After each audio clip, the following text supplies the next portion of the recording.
নমস্কাৰ আপোনাক স্বাগতম আপুনি চাই আছে দ্য মৰ্নিং শ্ব' মই জয়ন্ত মাধৱ গোস্বামী কৰিমগঞ্জৰ ৰাতাবাৰীৰ চৌত ভূবিৰ বন্দত তিনিটা অসমীয়া পৰিয়ালৰ ঘৰ দখল কৰিলে মিজো আৰক্ষীয়ে সীমান্তৰ 7 কিলোমিটাৰ ভিতৰলৈ আহি অসমৰ ভূমিত লগালে মিজো ভাষাৰ সাইনবোৰ্ড অসমৰ 1 ইঞ্চি মাটি মিজোৰামক এৰি দিয়া নহব বুলি মুখ্যমন্ত্ৰী ডক্টৰ হিমন্ত বিশ্ব শৰ্মাই ঘোষণা কৰাৰ দিনাই কৰিমগঞ্জ জিলাৰ ৰাতাবাৰী সমষ্টিৰ চৌত ভূবিৰ বন্দ গাঁৱৰ মিজোৰাম সীমান্তত থকা তিনিটা অসমীয়া পৰিয়ালৰ ঘৰ দখল কৰিলে মিজোৰাম আৰক্ষীয়ে মিজোৰামৰ আইআৰ বেটেলিয়নে অসমীয়াৰ ঘৰ দখল কৰাৰ পিছত ঘৰখন এৰি আহিবলগীয়া হৈছে ভিৰাংখল এল মুলছম আৰু ডি সাকসেপৰ পৰিয়ালটিয়ে মিজো আৰক্ষী অঞ্চলত বাংকাৰ নিৰ্মাণ কৰি যুদ্ধংদেহী মনোভাৱত আগ্ৰাসী ৰূপত সাজু হৈ আছে বুলি জানিব পৰা হৈছে আনফালে সীমান্তৰ 7 কিলোমিটাৰ ভিতৰত আহি অসমৰ ভূমি ৰংপুৰত আৰিলে মিজো ভাষাৰ সাইনবোৰ্ড কিন্তু এতিয়ালৈকে অসম চৰকাৰ অথবা অসম আৰক্ষীৰ ফালৰ পৰা অসমীয়াৰ ঘৰ উভতাই অনাৰ বাবে কোনো বিশেষ পদক্ষেপ গ্ৰহণ কৰা পৰিলক্ষিত হোৱা নাই জানিব পৰা মতে মিজোৰামে ড্ৰোনৰ সহযোগত সীমান্ত অঞ্চল পৰ্যবেক্ষণ কৰিছে আৰু আজি পুৱাৰে পৰা YMA নামৰ সংগঠনটোৱে মাইকৰ জৰিয়তে মিজো জনগণ যিকোনো পৰিস্থিতিৰ সন্মুখীন হোৱাৰ বাবে সাজু থাকিবলৈ আবেদন জনায় ইফালে মিজোৰামে কালালিয়ান এলেকাৰ পৰা জেচিবি লগাই পথ নিৰ্মাণৰ খবৰ পোৱা হৈছে যিকোনো মুহূৰ্তত আগ্ৰাসী মিজোৰামে আক্ৰমণ কৰিব পাৰে বুলি আতংকিত হৈ আছে স্থানীয় লোক আৰু মুখ্যমন্ত্ৰীৰ হস্তক্ষেপ কামনা কৰিছে বৰ্তমান আতংকিত লোকসকলে নিৰাপত্তাহীনতাত ভুগিছে অঞ্চলটোৰ লোকসকলে কটকটীয়া নিৰাপত্তা ব্যৱস্থাৰ বাবে আবেদন জনাইছে নিৰাপত্তাহীনতাত ভুগা লোকসকলে যি সময়ত এই সমস্যা সমাধান কৰাৰ বাবে দিল্লীত উচ্চস্তৰীয় বৈঠকৰ আয়োজন কৰা হৈছে তেনে সময়তে কিন্তু পুনৰ আগ্ৰাসী ৰূপ ধাৰণ কৰি আছে মিজো আৰক্ষী তথা মিজো দুৰ্বৃত্তই পুনৰ 7 কিলোমিটাৰ ভিতৰলৈ প্ৰৱেশ কৰিছে অসমৰ 7 কিলোমিটাৰ ভিতৰত প্ৰৱেশ কৰি মিজো ভাষাৰ সাইনবোৰ্ড দিছে আনহাতে তিনিটাকৈ বাসগৃহ দখল কৰিছে মিজো আৰক্ষীয়ে অসমৰ পৰা তিনিটা পৰিয়ালক খেদি পঠোৱা হৈছে অসমৰ ভূমিত আহি অসমৰ পৰিয়ালৰ ঘৰ দখল কৰা পৰিলক্ষিত হৈছে মিজো আৰক্ষীক এই ঘটনাক কেন্দ্ৰ কৰি বৰ্তমান তীব্ৰ প্ৰতিক্ৰিয়া সৃষ্টি হৈছে চৰম নিৰাপত্তাহীনতাত ভুগিছে অঞ্চলটোৰ লোকসকলে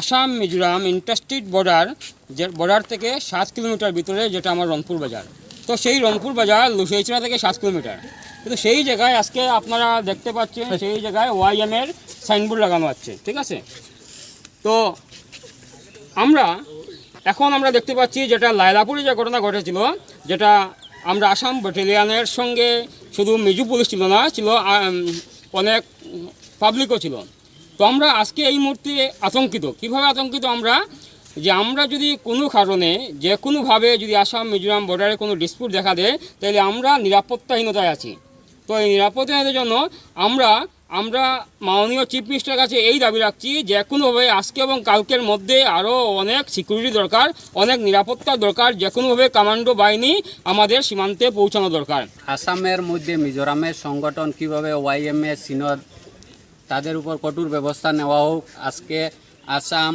মিজোরাম সীমান্তে কন্ডিশন খুব খারাপ আমাদের আসামের 3টি বাড়ি ওরা জোর জবরদস্তি করে দখল করেছে এবং এখানে স্থানীয় মানুষদের হুমকি দিয়েছে যে যে কোনো সময় ফায়ারিং হইতে পারে তোমরা এখান থেকে সরিয়ে যাও এটা আমরা মিজোরামের এরিয়া এটা আমরা মিজোরাম এটার লাগি আমি মাননীয় মুখ্যমন্ত্রীর কাছে এটা যে আসাম মিজোরাম সীমান্তে সেন্ট্রাল ফোর্সের ব্যবস্থা করার জন্য আবেদন করে দিয়েছে আৰু ইফালে মিজো আৰক্ষীৰ আক্ৰমণৰ ঘটনাত তদন্ত চলাবলৈ দিল্লীত অসম আৰক্ষীৰ এটা দল CIDৰ বিষয়াকে ধৰি উচ্চ পৰ্যায়ৰ এই দলটোৱে জেৰা কৰিব মিজোৰামৰ ৰাজ্যসভাৰ সাংসদ কে ভান লাল ভেনাক সাংসদ কে ভান লাল ভেনাই সংবাদ মাধ্যমৰ আগত দিয়া বক্তব্যত কেতবোৰ চাঞ্চল্যকৰ তথ্য সদৰি কৰিছে 26 জুলাইত লাইলাপুৰত অসম আৰক্ষীৰ ওপৰত কেনেদৰে আক্ৰমণ চলোৱা হৈছিল তাৰ ব্যাখ্যা কৰিছিল সাংসদজনে আনকি অসম আৰক্ষী লাইলাপুৰলৈ গলে পুনৰ আক্ৰমণ কৰাৰো ভাবুকি দিছিল সাংসদজনৰ এই মন্তব্য প্ৰকাশ পোৱাৰ পাছতে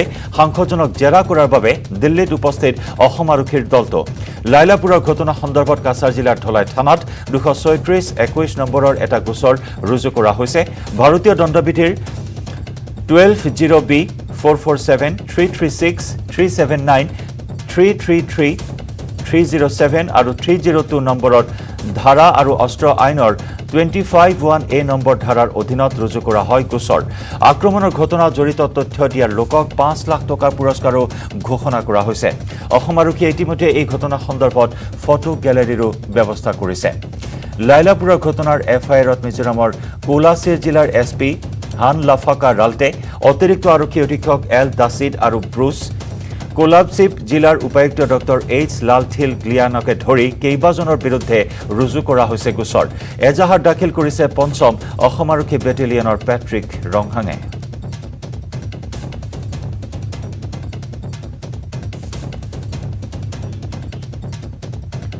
26 জুলাইৰ অসম আৰক্ষীৰ ওপৰত মিজো আৰক্ষীয়ে চলোৱা আক্ৰমণৰ ঘটনা সন্দৰ্ভত কি কৈছিল মিজোৰামৰ ৰাজ্যসভাৰ সাংসদ কে ভান লালভেনাই আমি আগবঢ়াই লৈছো সেই বিতৰ্কিত ভাষ্য more than 200 policemen led by IGP enter Mizoram territory, passing through central paramilitary force camps. On the side, at Mizoram side, the central government last year deployed CRPF for peacekeeping force, and in Assam side, SSB have been deployed by central government for keeping force. But yesterday, they passed through all these central paramilitary force camps and entered to our police camp. And they pushed back our policemen from our own post. And after that, our government asked Assam government to leave this post peacefully. However, they don't want to leave our post, and they gave firing order first. Before we fire them, they have already fired us so many times. But Assam Chief Minister has alleged that the six jawan of Assam police died, 80 injured due to the firing from your side, not from Assam. We shot them dead because they shot us first. Whenever they charge our duty post, why don't we shot them dead? They are lucky that we don't kill them all. If they come again, we shall kill them all. Okay.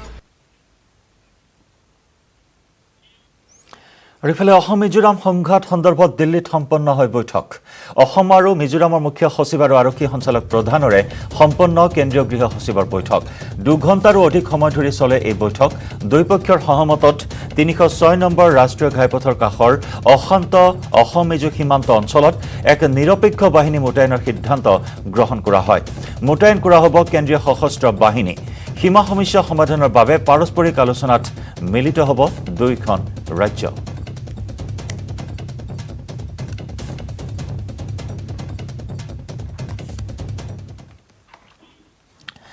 লাইলাপুৰত Mizo আৰক্ষী অসম আৰক্ষীৰ ওপৰত চলোৱা আক্ৰমণৰ ঘটনাক লৈ মিজোৰামৰ IGP জন নেইলাইয়াই সমস্ত দোষ অসমৰ ওপৰত জাপি দিয়াৰ চেষ্টা কৰিছে মিজো আৰক্ষীয়ে চলোৱা অপ্ৰৰোচিত আক্ৰমণৰ ঘটনাত আত্মৰক্ষাৰ বাবেহে কৰা হৈছে বুলি মন্তব্য কৰে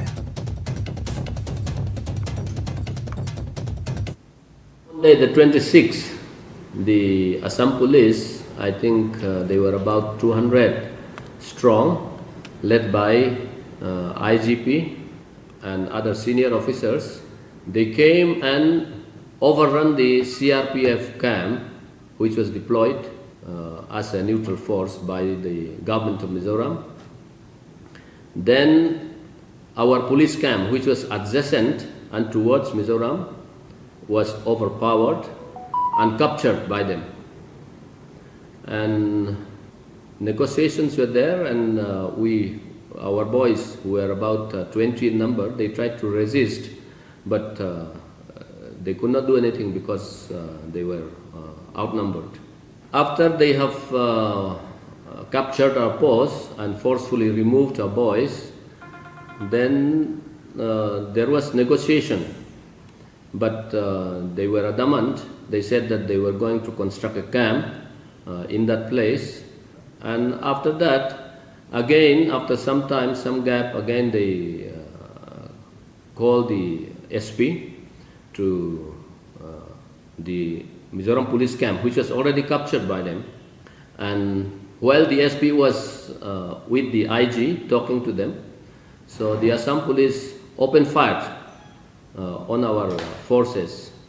Probably they thought that with our SP in their midst, our boys would not retaliate. But our boys were forced to retaliate. They also used, what they did first was after capturing our post, they mounted LMG on the sandbed post on that fortification, and they were mounting the LMG towards the public and our forces. We also use.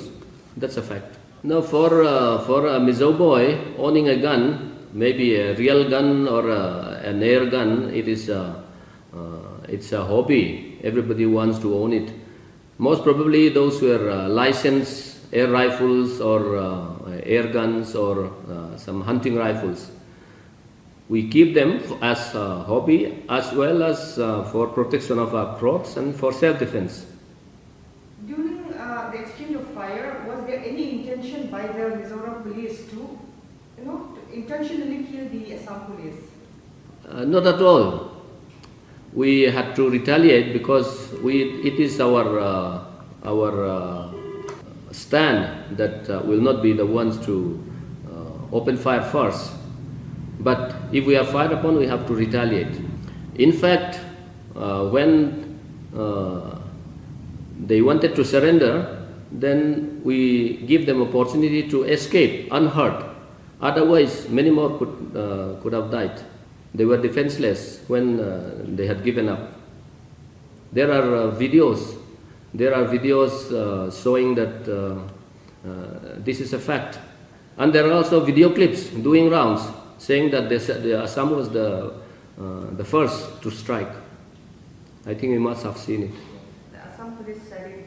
Yes, Assam police said it. আপুনি চাই আছে the morning show' কেন্দ্ৰীয় চৰকাৰৰ তৎপৰতাত বুধবাৰে north ব্লকত অসম আৰু মিজোৰামৰ মুখ্য সচিব আৰু আৰক্ষী সঞ্চালক প্ৰধানক লৈ বৈঠক অনুষ্ঠিত হয় এই বৈঠকত অসম মিজোৰাম সীমান্তত অৰ্ধসামৰিক বাহিনীক নিৰপেক্ষ বাহিনী হিচাপে নিয়োগ কৰাত সন্মতি প্ৰকাশ কৰে দুয়ো ৰাজ্যই আলোচনাৰ মাধ্যমেৰে বিষয়টোৰ সমাধানৰ ক্ষেত্ৰতো সহমত প্ৰকাশ কৰে Okay. For the time being. And both the state police will withdraw their forces. That will be worked out subsequently over a period of time. Okay.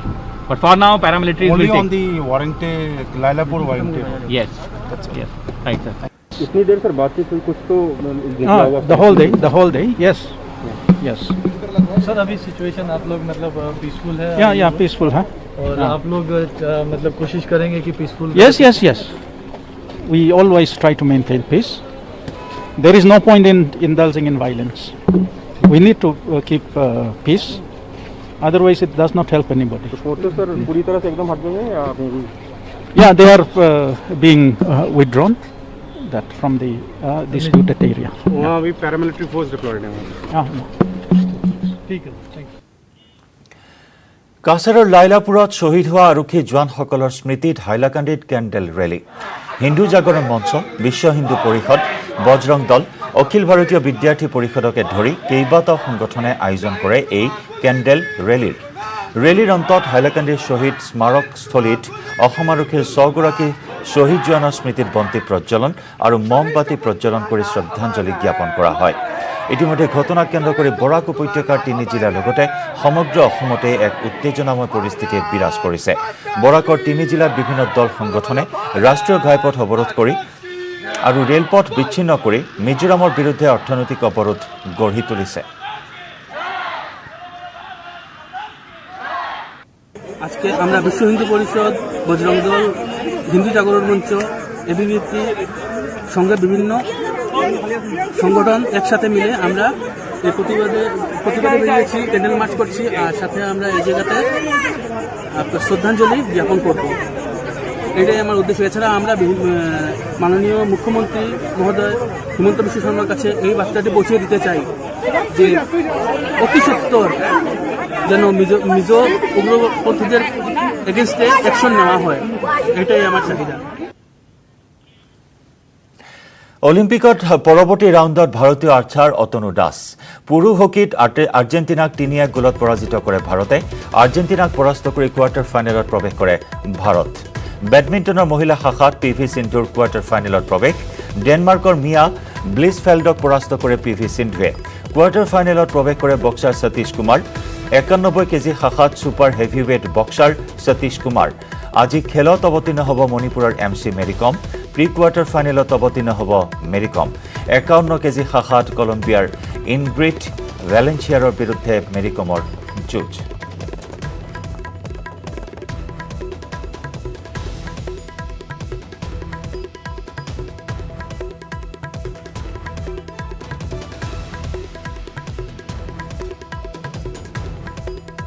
আৰু এই মুহূৰ্তত পদক তালিকাৰ শীৰ্ষত থকা দেশসমূহৰ তালিকা আমি দেখুৱাইছোঁ আপোনাক এই মুহূৰ্তত শীৰ্ষত আছে আমেৰিকা যুক্তৰাষ্ট্ৰ সৰ্বমুঠ 35টাকৈ পদক লাভ কৰিছে আমেৰিকা যুক্তৰাষ্ট্ৰই 13টা সোণ 12টা ৰূপ 10টা ব্ৰঞ্জ চাইনা আছে দ্বিতীয় স্থানত 13টা সোণ 6টা ৰূপ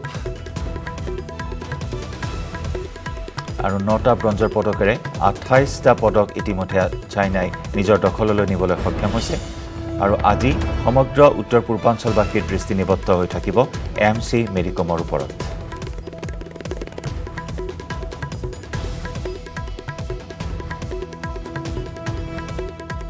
সম্প্ৰতি অলিম্পিকত ভাৰতৰ কেইবাগৰাকী খেলুৱৈয়ে অগ্ৰগতি লাভ কৰিবলৈ সক্ষম হৈছে আৰু ইয়ে স্বাভাৱিকতে ভাৰতীয় শিবিৰত আনন্দ তথা উৎসাহী কৰি তুলিছে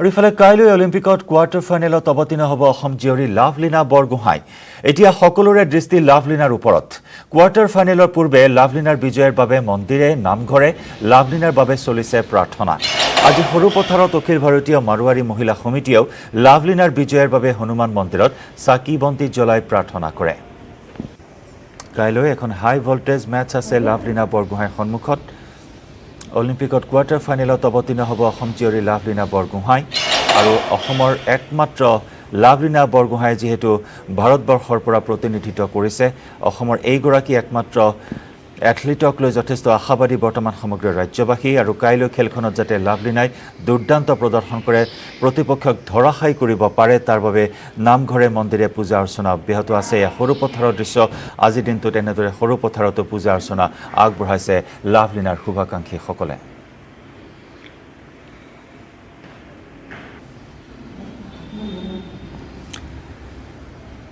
আমাৰ সাংবাদিক দেৱাশিষ গৌতমৰ সৈতে পোনপটীয়া সম্প্ৰচাৰত এইখিনি মুহূৰ্তত আমি সংযুক্ত হৈছোঁ দেৱাশিষ কাইলৈ খেলখনৰ বাবে সকলোৱে আগ্ৰহেৰে বাট চাই আছে আৰু প্ৰি কোৱাৰ্টাৰ ফাইনেলত যেনেদৰে লাভলীনা উজ্বলি উঠিছিল আৰু ঠিক তেনেদৰে কোৱাৰ্টাৰ ফাইনেলতো লাভলীনা উজ্বলি উঠিব এই আশা প্ৰকাশ কৰিছে এতিয়া সকলোৱে হয় জয়ন্ত কাইলৈ পুৱা 8:30 বজাত লাভলীনা কোৱাৰ্টাৰ ফাইনেল মেচ আছে আৰু কোৱাৰ্টাৰ ফাইনেলৰ পূৰ্বে এতিয়া ধনশিৰি মহকুমা বা সৰুপথাৰত এতিয়া লাভলীনাক লৈ পূজা অৰ্চনা আৰম্ভ কৰিছে সকলোৱে বিচাৰিছে যে ধনশিৰি জীয়ৰী সৰুপথাৰ জীয়ৰী লাভলীনাই কোৱাৰ্টাৰ ফাইনেলটো বিজয় সাব্যস্ত কৰিবলৈ সক্ষম হ'ব আৰু চীনৰ প্ৰতিদ্বন্দ্বী চীনৰ বিৰুদ্ধে তেওঁ প্ৰবল প্ৰতিদ্বন্দ্বিতা কৰিব আৰু বিজয় হ'বলৈ সক্ষম হ'ব সেয়ে আজি সকলোতে কেৱল লাভলীনাৰ বাবে প্ৰাৰ্থনা কৰা হৈছে মই দেখুৱাব বিচাৰিছোঁ এইসকল মহিলা অখিল মাৰোৱাৰী মহিলা সমিতিৰ সৰুপথাৰ মহিলাসকলে আজি এইধৰণে সৰুপথাৰ হনুমান মন্দিৰত তেওঁলোকে পূজা অৰ্চনা কৰিছে বিচাৰিছে যে সকলোৱে মৰমৰ জীয়ৰী লাভলীনাই কাইলৈও বিজয় সাব্যস্ত কৰিবলৈ সক্ষম হ'ব মই আপোনাৰ ওচৰত যাব বিচাৰিছোঁ কি ক'ব এই মুহূৰ্তত টকিঅ'ত আমাৰ সৰুপথাৰ জীয়ৰী টকিঅ'ত গৈ আছে কাইলৈ কোৱাৰ্টাৰ ফাইনেল আছে কোৱাৰ্টাৰ ফাইনেল প্ৰাক মুহূৰ্তত আপোনালোকে চাকি বন্তি জ্বলাইছে কি ক'ব এই মুহূৰ্তত মই তেওঁক আন্তৰিক শুভেচ্ছা জ্ঞাপন কৰিব বিচাৰিছোঁ মই মধু বাগৰীয়া অখিল ভাৰতীয় মাৰোৱাৰী মহিলা সন্মিলনৰ সদস্য হিচাপে ধনশিৰি মহকুমাৰ সৰুপথাৰ লাভলীনা বৰগোহাঁইক এইবাৰ টকিঅ'ত অনুষ্ঠিত হোৱা অলিম্পিক আমাৰ দেশ ভাৰতবৰ্ষক প্ৰতিনিধিত্ব কৰাৰ বাবে তেওঁক আন্তৰিক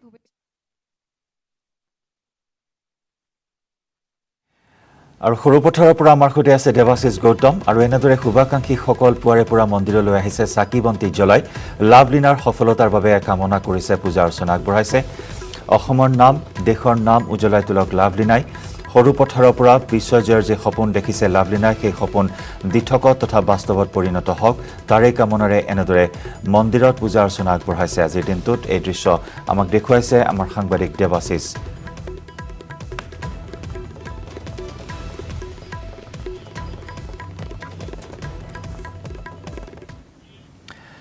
আজি বিশ্ব ব্যাঘ্ৰ দিৱস বাঘ সংৰক্ষণৰ উদ্দেশ্য আগত ৰাখি 2010 চনৰ পৰা প্ৰতি বছৰে 29 জুলাই দিনটোত বিশ্ব ব্যাঘ্ৰ দিৱস হিচাপে পালন কৰি আহিছে সমগ্ৰ বিশ্বই। কাজিৰঙা ৰাষ্ট্ৰীয় উদ্যানত 2000 চনত প্ৰথমবাৰৰ বাবে বাঘৰ গণনা চলোৱা হৈছিল। বাঘৰ ঠেঙৰ চিনচাপ চাই চলোৱা হৈছিল বাঘৰ গণনা। 2000 বৰ্ষত প্ৰথম গণনা চলাওঁতে 72টা বাঘ পোৱা হৈছিল যদিও সেই সংখ্যা ইমান বিশ্বাসযোগ্য নাছিল। শেহতীয়াকৈ 2020 বৰ্ষত কাজিৰঙা ৰাষ্ট্ৰীয় উদ্যান কৰ্তৃপক্ষই সম্পন্ন কৰা গণনা অনুসৰি কাজিৰঙাত পোৱা হৈছিল 121টা বাঘ। ইয়াৰে 104টা প্ৰাপ্তবয়স্ক আৰু 17টা পোৱালি বাঘ। কিন্তু 2018 বৰ্ষত সৰ্বভাৰতীয় পৰ্যায়ত হোৱা গণনাত ৰাষ্ট্ৰীয় ব্যাঘ্ৰ সংৰক্ষণ প্ৰাধিকৰণে কাজিৰঙা ব্যাঘ্ৰ প্ৰকল্প এলেকাত 135ৰ পৰা 141টা ঢেকীয়াপতীয়া বাঘ থকাৰ ধাৰণা কৰিছিল। এই কথা সদৰি কৰে বিগত 23 বছৰে কাজিৰঙা ৰাষ্ট্ৰীয় উদ্যানত বিভিন্ন বন্যপ্ৰাণীৰ উপৰিও বিশেষকৈ ঢেকীয়াপতীয়া বাঘৰ ওপৰত গৱেষণা চলাই থকা কাজিৰঙা ৰাষ্ট্ৰীয় উদ্যানৰ গৱেষণা বিষয়া ৰবীন্দ্ৰনাথ শৰ্মাই শুভেচ্ছা জনাইছোঁ সকলোলৈকে। আজি নিজে বহুত কম বস্তুৰ ওপৰতহে মানে প্ৰণালীবদ্ধ গৱেষণা কৰোঁ। তাৰে ভিতৰত বাঘ এটা, বাঘৰ ভৰিৰ খোজৰ ওপৰত কৰি বাঘৰ সংখ্যা নিৰূপণ কৰা পদ্ধতিটো সেইটো 2000ত হৈছিলে। আৰু 2000ত হোৱাৰ পিছত এই পাগমাৰ্ক চেঞ্চাছত 72টা আমি ইণ্ডিভিজুৱেল টাইগাৰ পাইছিলোঁ। যোৱা বছৰ 111টা পাইছিলোঁ, 121টা। কিন্তু কথাটো হ'ল কি 104টা আৰু কাপ চাপ লগালে মানে 121টা হৈ যায়গৈ। তো অভাৰঅল কাজিৰঙাৰ মানে বাঘৰ পজিশ্যন মানে খুবেই ভাল। খবৰৰ ধাৰা আমি অব্যাহত ৰাখিম আৰু লৈছোঁ আন এটি বাণিজ্যিক বিৰতি।